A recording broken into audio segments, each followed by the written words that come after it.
Dear students, जो NEET की और कॉम्पिटिटिव एग्ज़ाम्स जेई मेंस की प्रिपरेशन कर रहे हैं उनके लिए मेरी एक वीडियो सीरीज चल रही है जिसके अंतर्गत मैं प्रीवियस ईयर्स के फिजिक्स के क्वेश्चंस करवा रहा हूँ। कुछ क्वेश्चंस नीट के करवाऊँगा, कुछ जेई के करवाऊँगा। अभी जो चल रहा है वो नीट के चल रहा है। मेरे पास एक बुक है आर्यन पब्लिकेशन की जिसमें 32 ईयर्स के क्वेश्चंस हैं। उन क्वेश्चंस को मैं चैप्टर वाइज सॉल्व कर रहा हूँ। एक चैप्टर 11th का लेता हूँ, फिर एक चैप्टर 12th का लेता हूँ, इसी प्रकार फिर एक 11th का, फिर एक 12th का। इस सीरीज में मैं एक पहला मैंने जिसमें कि dimension formula, unit, significant figures, इससे रिलेटेड 11th का एक वीडियो 3-4 वीडियोस के थ्रू मैंने कंप्लीट किया कोर्स को। फिर करंट इलेक्ट्रिसिटी के 4 वीडियो बनाकर आपको दिए 12th से। अब मैं मोशन इन 2 एंड 3 डायमेंशंस पर जो क्वेश्चंस पूछे जा चुके हैं उनके ऊपर वीडियो चल रहा है मेरा। कल मैं एक वीडियो बना चुका हूँ, यह मेरा वीडियो नंबर 2 है। तो जिन्होंने फर्स्ट नहीं देखा पहले फर्स्ट देख ले, क्योंकि 10 क्वेश्चंस वहाँ करवा चुका हूँ और रियल में वो जो स्टार्टिंग के 10 क्वेश्चन थे उसमें 3-4 क्वेश्चन अच्छे मज़ेदार क्वेश्चन थे जिसमें आपको थोड़ा सा अपना माइंड पावर ज़्यादा यूज़ करना था। अब हम क्वेश्चन नंबर 11 से स्टार्टिंग लेंगे इसमें। चलिए आते हैं, क्वेश्चन नंबर 11 क्या है। क्वेश्चन नंबर 11 जो है वो AIPMT 2012 में पूछा जा चुका है। क्वेश्चन नंबर 11 कहाँ पूछा जा चुका है? AIPMT 2000 दैट इज इन 12 में आ चुका है। क्या है क्वेश्चन? ये 11th की थ्योरी में भी पढ़ाया जाता है। The horizontal range and the maximum height of a projectile are equal. Horizontal range और क्या कहा जा रहा है? Maximum height of a projectile are equal. The angle of projection of the particle is. The angle of projection of the particle is. ठीक है, तो हमारे पास रेंज का फॉर्मूला क्या है, हम पहले वो देख लें। रेंज का फॉर्मूला है हमारे पास u² 2 sin theta cos theta by g। और हाइट का फॉर्मूला भी देख लें। हाइट का फॉर्मूला क्या था हमारे पास? u² sin² theta by 2g। Am I right? कुछ इस प्रकार का फॉर्मूला था। अब हम क्या करते हैं कि इसको h को और r को आपस में इक्वल रख सकते। क्या कहा जा रहा था? Horizontal range and maximum height of a projectile are equal. दोनों को आपस में इक्वल रखेंगे। जैसे इक्वल रखेंगे तो u² से u² कैंसिल हो जाएगा, g से g कैंसिल हो जाएगा, एक साइन थीटा से इसका एक साइन थीटा कैंसिल हो जाएगा। तो यहाँ बचेगा क्या? यहाँ बचेगा साइन थीटा बाय 2। इधर क्या बचेगा आपका? यहाँ बचेगा ऊपर 2 और यहाँ क्या आ रहा है? कॉस थीटा बचेगा। कॉस थीटा अपॉन में कुछ नहीं बचना है। अभी कॉस थीटा को नीचे ले लो, 2 को ऊपर ले लो, तो sine theta upon cos theta कितना हो जाएगा आपका? Tan theta. Tan theta equal to कितना आ जाएगा? 4। तो थीटा इक्वल टू कितना होता है? Tan inverse 4। जब थीटा की वैल्यू टेन इनवर्स 4 होती है उस कंडीशन में रेंज और मैक्सिमम हाइट क्या होती है? इक्वल होती है। तो आपका जो ऑप्शन नंबर है बी वो सही रहेगा। ओके, अब हम क्वेश्चन नंबर 12 पर चलते हैं। क्लियर है? कौन से क्वेश्चन पे चलेंगे? 12 पर। तो पहले आप इसको नोट कर लीजिए, मैं इसको रफ कर लेता हूँ। यस डियर स्टूडेंट्स, अब हम परफॉर्म करने जा रहे हैं, हमारा क्वेश्चन नंबर 12 सॉल्व करने जा रहे हैं जो कि AIPMT 2011 में पूछा गया। बहुत ही सिंपल क्वेश्चन है। क्या कहा जा रहा है? A missile is fired for maximum range with initial velocity of 20 metre per second if g equal to 10 metre per second square the range of the missile is. तो मैक्सिमम रेंज कितनी होती है? आर मैक्सिमम का formula क्या होता है आपको पता होना चाहिए, u²/g। कहाँ से आया अब नहीं बताऊंगा क्योंकि रेंज का फॉर्मूला इससे पहले वाले क्वेश्चन में ही करवाया जहाँ आप थीटा को क्या कर सकते हो? sin 2 थीटा बराबर 90 करके लाते हैं। तो मैक्सिमम रेंज होती है u²/g। इस क्वेश्चन में आपको u दिया है उन्होंने 20, कितना दिया है? 20। तो 20 का स्क्वायर कितना हो गया? 400 और g की वैल्यू कितनी दी है? 10। इससे इसको काट दो तो आंसर कितना आ गया आपका? 40 मीटर। It's very simple. चलिए मैं यहीं अब क्वेश्चन नंबर 13 को भी करने की कोशिश करता हूँ। कर लें यहीं पे क्वेश्चन नंबर 13 कर लेते हैं। क्वेश्चन नंबर 13, तो क्वेश्चन नंबर 13 AIPMT में आया हुआ क्वेश्चन है और क्वेश्चन नंबर 13 AIPMT 2010 में आया है। ये भी बहुत सिंपल क्वेश्चन है। इसमें उन्होंने इनिशियल वेलोसिटी अपने को u दे रखी है, u इक्वल टू है 3i cap plus 4j cap, और एक्सेलरेशन की वैल्यू दी है 0.4 i cap plus 0.3 j cap, और टाइम t बराबर कह रहे हैं हमको t बराबर 10 सेकंड्स के पश्चात फाइनल वेलोसिटी क्या होगी वह बताना है, और उसकी स्पीड बतानी है। वेलोसिटी तो ठीक है, वेलोसिटी निकालेंगे, उससे हमको क्या निकालना है, स्पीड। v इक्वल टू क्या पढ़ा अपन ने, u प्लस at। ओके, ये सब वेक्टर फॉर्मेट में, बहुत अच्छी बात है। तो v वेलोसिटी बराबर कितना होगा, u तो सीधा सीधा दिख रहा है 3i के प्लस 4j के प्लस a इंटू टी कितना है 10, तो जो एक्सेलरेशन लिखा उसमें 10 से मल्टीप्लाई करो। चलो, आप कॉम्पिटिटिव एग्जाम की तैयारी कर रहे हो तो इसका मतलब ये नहीं कि आप धीरे धीरे पहले 10 लिखेंगे, हम सॉल्व करेंगे, बस 10 से इसको मल्टीप्लाई कर देंगे, कितना हो जाएगा 4i के प्लस 3j के। ये हो गया, a भी लिख दिया और t से मल्टीप्लाई भी कर दिया, तो ये हो गया 7i के प्लस 7j के। ये वेलोसिटी है। स्पीड पूछी गई है, तो स्पीड यहाँ पर क्या है, मैग्नीट्यूड ऑफ वेलोसिटी। तो मैग्नीट्यूड कैसे निकालते हैं, मॉड 7 का स्क्वायर प्लस 7 का स्क्वायर, तो कितना आ जाएगा 7√2। तो आपका जो ऑप्शन नंबर है दैट विल बी बी। कौन सा ऑप्शन, ऑप्शन नंबर बी आपका करेक्ट है। इस प्रकार से ये हमारा कौन सा क्वेश्चन हो गया, 12वां क्वेश्चन हो गया। मैं बोर्ड रफ करता हूँ, अगर कुछ नोट करना है तो नोट कर लीजिए। यस डियर स्टूडेंट्स, हमारा क्वेश्चन नंबर 14 AIPMT 2010 का है और बहुत बेसिक नॉलेज पर है। ये सभी वेक्टर से मैंने एरो नहीं लगाए किसी के ऊपर। ये A वेक्टर है, ये B वेक्टर है, ये C वेक्टर है, ये D वेक्टर है, ये E वेक्टर है, F वेक्टर। इनका मैग्नीट्यूड और डायरेक्शन उसमें इंडिकेट किए गए और खासतौर से आपको डायरेक्शन पे ध्यान देना है। अब पूछा गया है कि इसमें से कौन सी स्टेटमेंट सही है। Okay, which statement is right. B plus C equal to F। अब ध्यान से देखिए, B और C क्या F होंगे, B इधर जा रहा है, ओके, C इधर जा रहा है, तो रिजल्टेंट डेफिनेटली इधर नीचे की ओर आएगा, मतलब F नहीं हो सकता। तो ये हमारा ऑप्शन गलत है। चलो इसकी बात करते हैं। D plus C equal to F। D ये रहा D, ये D ऊपर जा रहा, ओके, प्लस C, ये C इधर जा रहा, ओके। तो अब बोल रहे कि F होगा, तो भैया देखिए जब दो वेक्टर्स इस प्रकार से हो तो इनका रिजल्टेंट ट्रायंगल की थर्ड साइड अपोजिट ऑर्डर में बताती है, तो वो होता है ये F। तो ये F है क्या, F ऐसा है क्या, नहीं है, मतलब ये ऑप्शन भी आपका गलत है। ओके, तो ये हमारा दो ऑप्शन गलत हो गए।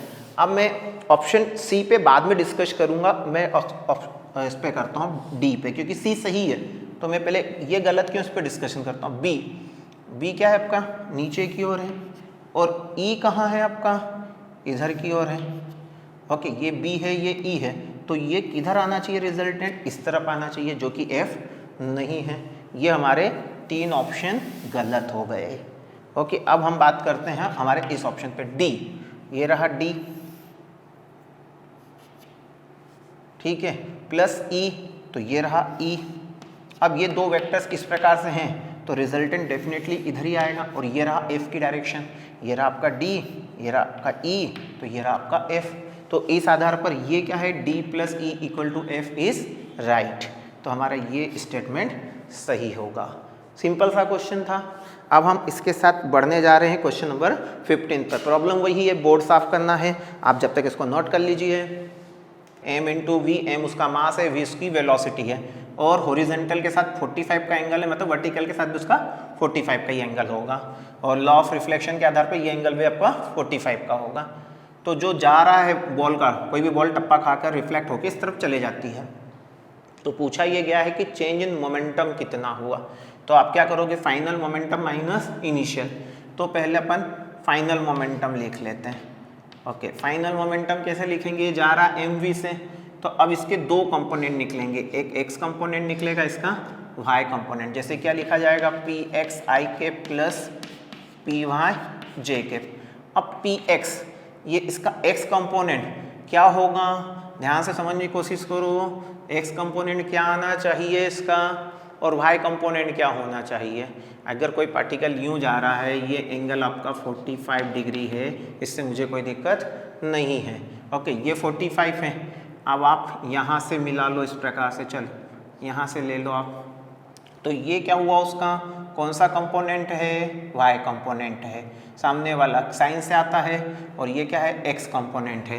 तो हम क्या लिखेंगे, एम वी कॉस 45 डिग्री और I cap, okay, plus J भी पॉजिटिव है तो क्या लिखेंगे, M V sine 45 J cap, okay. 45 का एंगल है इसलिए आपको ज़्यादा कंफ्यूज होने की ज़रूरत नहीं है। अब इसकी बात कर ले हम लोग, ये एंगल यहाँ से हटा देते आपको थोड़ा सा कंफ्यूज करेगा। चलिए हॉरिजॉन्टल के साथ बोला हुआ था तो पी एफ हो गया आपका। अब क्या निकालना है आपका, पी आई। पी आई भी इसी फॉर्मूले के आधार पर निकलेगा। अब ध्यान से देखना ये कहाँ जा रहा है, नीचे। इनिशियली ये किधर जा रहा था, नीचे, तो इसका x तो पॉजिटिव है परंतु y क्या है, नेगेटिव है। तो कितना आएगा, M V cos 45 I cap, ये क्या आएगा आपका, पॉजिटिव आएगा, परंतु ये क्या होगा, minus M V sine 45 J cap क्या आएगा, नेगेटिव आएगा। अब चेंज इन मोमेंटम निकालना है। चेंज इन मोमेंटम कैसे निकलता है, final momentum minus initial momentum. ये तो अब जनरली आप समझते हो, इसमें से इसको माइनस करोगे, जब इसमें से इसको माइनस करोगे तो ये टर्म और ये टर्म कैंसिल हो जाएंगे, और ये माइनस माइनस क्या हो जाएगा, प्लस। तो कितना जाएगा, 2mv साइन 45, कितना जाएगा, साइन 45। ये चेंज इन मोमेंटम है। और डायरेक्शन तो जे क्यूब है क्योंकि उसने मैग्नीट्यूड पूछा है, तो मैग्नीट्यूड की बात कर रहे हैं तो हम तो मैग्नीट्यूड की बात कर रहे हैं। साइन 45 की वैल्यू कितनी होती है, 1/√2। तो यहाँ पे आ जाएगा 2mv और इसकी वैल्यू 1/√2। इसको कैंसिल करो, कितना जाएगा, √2mv। तो चेंज इन मोमेंटम आपका आ रहा mv√2। ऑप्शन नंबर सी आपका करेक्ट रहेगा। थोड़ा सा लॉजिक था, बस कंपोनेंट रिजॉल्व करना आना चाहिए आपको। अब हम क्वेश्चन नंबर 16 की ओर बढ़ते हैं। मैं जब तक रफ करता हूँ इसको। डियर स्टूडेंट्स, क्वेश्चन नंबर 16 आ चुका है। क्वेश्चन नंबर 16 AIPMT 2007 का क्वेश्चन है। बहुत सिंपल क्वेश्चन से है। देखिए हमें दिया गया है कि mod of A cross B equal to कितना है, √3 A vector dot B vector. अब मॉड यहाँ लगाया इसलिए कि हमको डायरेक्शन पे ध्यान नहीं देना है। तो ये फॉर्मूला कितना है, AB कितना होता है, mod of A cross B कितना होगा, AB sine theta equal to ये कितना होगा, √3, और A डॉट B कितना होता है, mod of A mod of B cos theta. याद आ रहा है आप लोगों को। अब इस AB से मॉड ऑफ AB से मॉड ऑफ AB क्या हो गया, कैंसिल हो गया। कॉस थीटा नीचे चले गया, sign theta upon cos theta कितना आ गया आपका, टेन थीटा इक्वल टू कितना आ गया, √3। अब ये तो आपको पता है कि थीटा कितना लिखूँ, फिर मैं थीटा कितना होगा, थीटा इक्वल टू 60 डिग्री। और ये आपका ऑप्शन नंबर आई थिंक ए, पहला ऑप्शन ए क्या है आपका, करेक्ट है। अब हम कौन से क्वेश्चन पे जाते हैं, 17। यही कर लेते हैं, 17 जगह बचा लेते हैं, एक बार और कम साफ करना पड़ेगा, बीच में कट नहीं करना पड़ेगा। तो CBSE वो भी 2007 में ही पूछा गया है, वो भी AIPMT 2007 में ही पूछा गया है। बढ़िया क्वेश्चन है, सिंपल सा 1 मिनट का क्वेश्चन है। उन्होंने कहा है particle starting from the origin 0,0 moves in a straight line in XY plane, its coordinates at a later time are √3,3। The path of the particles makes with the x axis an angle of, भैया कुछ भी नहीं है, ये y axis ही, ये x axis है, okay. आप origin से पार्टिकल चालू हुआ 0,0 से और स्ट्रेट लाइन में चल रहा है, और अब वो कहाँ पहुँच चुका है, उसका कोऑर्डिनेट हो गया √3,3। मतलब ये जो हाइट है ये 3 है, और ये जो है ये कितना है, √3। आपका बेस अपने से पूछा एंगल, तो कितना होगा, टेन थीटा निकालते आता है। टेन थीटा बराबर कितना होता है, परपेंडिकुलर अपॉन बेस, मतलब 3/√3, काटोगे कितना जाएगा, √3। तो टेन थीटा बराबर कितना है आपका, √3। तो कितना आ गया, थीटा बराबर कितना आ गया आपका, 60 डिग्री। तो ये आपका आंसर आ गया। तो ये क्वेश्चन नंबर 17 भी हो गया। अब हम किस पे चलते हैं, क्वेश्चन नंबर 18 पर। प्रॉब्लम यही है, पहले मेरे को बोर्ड रफ करना पड़ेगा क्योंकि उधर हम क्वेश्चन डिस्प्ले कर रहे हैं। यस, क्वेश्चन नंबर 18 स्टूडेंट्स हमारा AIPMT 2006 में पूछा गया है। और क्वेश्चन नंबर 18 में कहा हुआ, a car runs at a constant speed on a circular track of radius 100 metre taking 62.8 second for every circular lap. The average velocity and average speed for each circular lap respectively. अब समझो कोई circle में घूमकर वापस आ जाता है बेटा, जहाँ से गाड़ी स्टार्ट होती वहीं आ जाती है, तो डिस्प्लेसमेंट जीरो होता है, इसलिए एवरेज वेलोसिटी, जो वेलोसिटी की बात करेंगे वो क्या आएगी, जीरो। एवरेज वेलोसिटी क्या आ जाएगी, जीरो, क्योंकि नेट डिस्प्लेसमेंट जीरो रहेगा। तो ये हमारा एवरेज वेलोसिटी जीरो, मतलब हमारा पहला ऑप्शन क्या होना चाहिए, जीरो। तो जो उन्होंने एवरेज वेलोसिटी पूछी और एवरेज स्पीड, इसमें 4 ऑप्शन दिए हैं। एक है 0,0, फिर है 0,10, 10,10 और 10,0। तो इतना तो सेंस आ गया कि इन 4 में से बी ऑप्शन सही है, क्योंकि 0,10 होगा, क्योंकि एवरेज स्पीड तो निकलेगी, एवरेज वेलोसिटी जीरो आ जाएगी। अब एवरेज स्पीड कैसे निकलती है, मतलब हम जबरदस्ती अब इसको कर रहे हैं, क्योंकि हमको समझ पड़ गया 0,10 हमारा आंसर सही होगा। अब वो 10 लाने की कोशिश कर रहे हैं। एवरेज स्पीड कैसे निकलेगी, 2πr/t। अब r भी दिया हुआ है आपको और t भी दिया हुआ है, तो r की वैल्यू रखो, t की वैल्यू रखो, पाई की वैल्यू रखो, आंसर 10 आ जाएगा। मैं नहीं करता, किस पे आ जाऊं मैं, क्वेश्चन नंबर 19 पर। ओके, क्वेश्चन नंबर 19 भी हम देख लें क्या है। क्वेश्चन नंबर 19 में दिया हुआ है कि एक angle of projection of A projectile eight angles, तो पहली बार उसको फेंका गया है 45 डिग्री माइनस थीटा के एंगल से, और दूसरी बार जब उसको थ्रो किया गया है वो किया गया है 45 डिग्री प्लस थीटा के एंगल से। तो बोलते हैं दोनों ही केस में रेंज का रेशियो क्या रहेगा। आप किसी ऑब्जेक्ट को आप 45 माइनस थीटा से फेंकोगे, उस वक्त रेंज कितनी आएगी, चलो R1 इक्वल टू, रेंज का फॉर्मूला होता है u² साइन 2θ, तो 2θ की जगह क्या लिखोगे, 45 माइनस थीटा अपॉन क्या लिखेंगे, g। ओके, और R2 दूसरे केस की रेंज कितनी होगी, u² साइन 2, और ये कितना होगा, दूसरी बार एंगल कितना है 45 प्लस थीटा अपॉन कितना आएगा, g। अब यहाँ से देखें आप, u² साइन, और ये हो जाएगा अंदर जाएगा तो 90 माइनस 2θ, तो 90 माइनस थीटा होता है साइन थीटा। तो यहाँ क्या आ रहा है आप देख लीजिए अच्छे से, उस 90 माइनस 2θ, तो यहाँ कितना आ जाएगा आपका, यहाँ पर क्या आंसर आना चाहिए साइन के साथ, यहाँ पे आएगा cos 2θ। कितना आ जाएगा, cos 2θ सीधे सीधे अपॉन जी। कैसे कर रहा हूँ, फिर क्लियर कर रहा हूँ, मैंने ट्रिग्नोमेट्री का एक वीडियो बनाया है जिसमें सिखाया है कि साइन 90 माइनस थीटा होता है cos थीटा, और थीटा नहीं हो रहा है, ये 200 मल्टीप्लाई हो चुका तो 2θ हो रहा है 90 में से। यहाँ पे भी ध्यान दें, u² और साइन 90 प्लस थीटा भी होता है cos थीटा, तो कितना हो जाएगा cos 2θ/g। अब इन दोनों का रेशियो लेके देखो 1:1 आएगा, मतलब R1 upon R2 equal to कितना आएगा, 1:1। इतना भी नहीं करते, बहुत सिंपल तरीके से अगर हम डील करना चाहें तो दो कॉम्प्लीमेंट्री एंगल्स का रेंज हमेशा सेम रहती है। अगर आप 10 से फेंको और 80 से फेंको, 10 डिग्री से फेंको और 80 डिग्री से फेंको, रेंज सेम आएगी, क्योंकि 10 और 80 का सम कितना है 90, वो कॉम्प्लीमेंट्री एंगल है, प्रूफ करवा चुका हूँ मैं। 20 से फेंको और 70 से फेंको, तो दोनों ही केस में रेंज क्या आएगी, सेम। 30 डिग्री से फेंको और 60 डिग्री से फेंको, रेंज क्या आएगी, सेम। 40 डिग्री से फेंको और 50 डिग्री से फेंको, रेंज क्या आएगी, सेम, क्योंकि दोनों का सम कितना है 90। इसी प्रकार मेरे को तो यही समझ पड़ गया था कि अगर इन दोनों एंगलों को सम करूंगा मैं, तो 45 minus theta plus 45 plus theta, तो एंगल आएगा 90। मतलब ये दोनों एक दूसरे के कैसे कॉम्प्लीमेंट्री एंगल्स हैं, तो कॉम्प्लीमेंट्री एंगल्स है तो इसका मतलब एक दोनों केस में रेंज क्या आएगी, सेम आएगी, मतलब R1 और R2 क्या आएंगे, सेम आएंगे। चलिए, तो ये हमारा हो गया क्वेश्चन नंबर 19। अब हम क्वेश्चन नंबर 20 पे चलते हैं, जब तक आप इसको मुझे रफ करने का टाइम दे दें। क्वेश्चन नंबर 20 AIPMT 2005 में आया था, और उसमें दिया गया है, क्वेश्चन साइड में डिस्प्ले हो रहा है कि एक रस्सी है जिसकी लंबाई 1 मीटर है, उसमें कुछ जो भी बंधा है उसको घुमाया जा रहा है, तो 22 रिवॉल्यूशन इन 44 सेकंड हो रहे हैं, तो उसका सेंटीपिटल एक्सेलरेशन निकालो। एक्सेलरेशन निकालो मतलब सेंटीपिटल एक्सेलरेशन निकालो। तो 22 रिवॉल्यूशन मतलब 44 सेकंड में, मतलब फ्रीक्वेंसी कितनी हुई, एक सेकंड में कितना रिवॉल्यूशन हुआ, हाफ। नंबर ऑफ रिवॉल्यूशन पर सेकंड, उसको बोलते हैं फ्रीक्वेंसी। तो 22 रिवॉल्यूशन को 44 सेकंड लग रहे हैं, मतलब एक रिवॉल्यूशन को 2 सेकंड लग रहा है, मतलब एक सेकंड में कितना रिवॉल्यूशन हो रहा है, हाफ। तो आप ओमेगा निकालो, ओमेगा कैसे निकलेगा, 2πf। फ्रीक्वेंसी अभी कितनी निकाली आपने, हाफ, 2 से 2 कैंसिल हो गया, कितना आ गया, पाई। अब सेंटीपिटल एक्सेलरेशन पूछा हुआ है, तो r की वैल्यू 1 दे रखी है आपको, और यहाँ पाई निकला, तो यहाँ क्या हो गया, π²।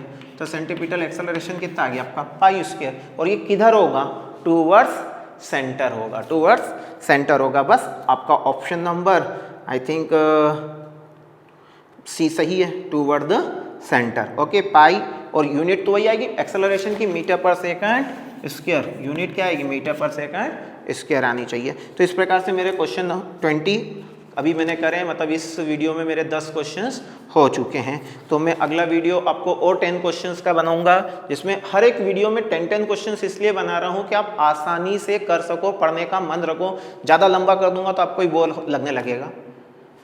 एक एक वीडियो को 2-2, 3-3 बार देखो, जिससे फॉर्मूले लर्न हो जाएंगे। तो जब हम वहाँ एग्ज़ाम देने जाएंगे तो हमसे आसानी से क्वेश्चंस होने लगेंगे, घबराहट नहीं रहेगी, क्योंकि इसमें के क्वेश्चंस आपके करे हुए हैं। तो आई होप कि आप हमारे इन वीडियोस का फ़ायदा लें और मैक्सिमम सब्सक्राइब करें और शेयर करें। ये मेरी रिक्वायरमेंट है हम लोगों की। Thank you.